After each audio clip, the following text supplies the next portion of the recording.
श्री हरिवंश महाराज जी। महाराज जी, आपके एक सत्संग में मैंने सुना था कि पूरे जीवन की साधना करके सिर्फ एक बात समझ आई है, मेरी लाडली।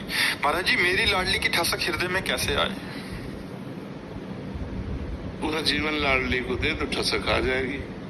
जय श्री रूप लाल हित हाथ बिकानी, निधि पाई मन मानी, मेरे बलसी वृंदावन नानी। जाहि निरंतर सेवत मोहन, बन विनोद सुखदानी, मेरे बलसी वृंदावन नानी।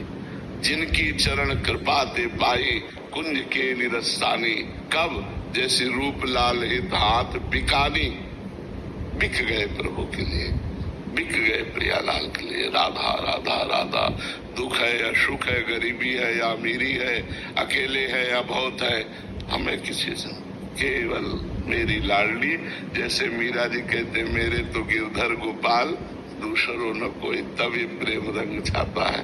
जब एकमात्र भगवान से अपनापन होता है तभी प्रेम रंग छाता है। भगवान जब बहुत ज्यादा दुख आ जाता है, शारीरिक अगर जैसे कैंसर जैसी भी प्रॉब्लम आ जाए, बच्चे को उतना भार उठाने को नहीं देते माता पिता, जितनी योग्यता है उतना ही देते हैं।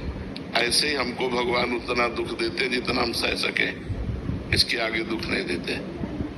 इसके आगे अगर प्रारब्ध है तो आपको मूर्छित कर देंगे, आपको भान ही नहीं होगा कि दुख है, मूर्छावस्था दे देंगे। वो क्या भगवान ऐसे करुणा में है कि जीव को उतने ही दुख देते हैं जितना दुख मिलना होता है। अब हम सबसे कहते हैं कि मांस मत खाओ, जीवों को कष्ट मत दो, नहीं वही तुम्हारे रोग के रूप में, विपत्ति के रूप में आएगा। आप क्या समझते हो? किसी शास्त्र में लिखा है क्या कि आप मुर्गा खाओ? अलाउ है क्या? हमारा भागवतिक कानून अलाउ थोड़ी करता है। अब आप इन जीवों की हत्या करोगे, आप मान लो खरीद के ला रहे, तो आप हत्या में सम्मिलित हो रहे हैं, और आप उनका मांस खाओगे तो तुम्हारे मांस को सड़ाने के लिए कैंसर तो होगा ही होगा। आज बोलो आप कि हमने नहीं खाया, ठीक है, लेकिन कल आपने खाया, पूर्व में आपने पाप कर्म किया, तो वही कर्मा करके आपके शरीर को कष्ट देगा। इसलिए दूसरे जीवों पर दया करो, भगवान का नाम जप करो, संतों का संग करो, तो बढ़िया बात बन जाएगी।